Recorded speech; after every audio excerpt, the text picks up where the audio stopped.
между ботаническата наблюдателност и художествената чувствителност.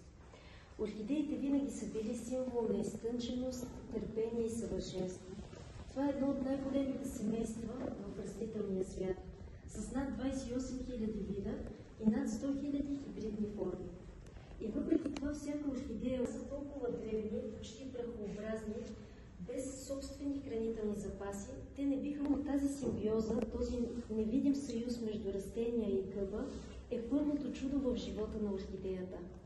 Природата ни показва как дори най-деликатните форми на живот могат да съществуват само чрез взаимност.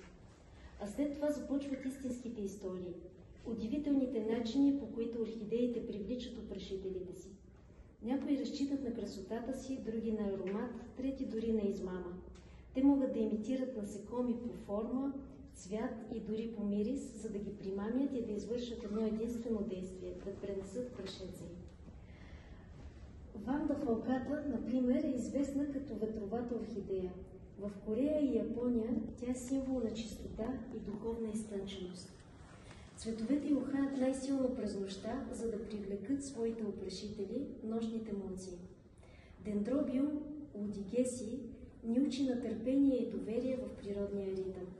През зимата тя сякаш заспива, изсъхнала, неподвижна, без признаци на живот, но тази тишина е нейната сила. С първите топли дни растението се пробужда в порои от розово-лилави цветове, като самата пролет възкръснала от съня. Ще имаме възможност да се докоснем и до една по-нестандартна красота – Bulbophyllum grandiflorum. Цветовете му са големи и извити, с форма, която ботаниците описват като коброобразна. Родът Bulbophyllum е известен с това, че не винаги разчита на приятен аромат. Някои негови представители ухаят на ферментация или дори на гнило месо, за да привлекат мухи опрашители.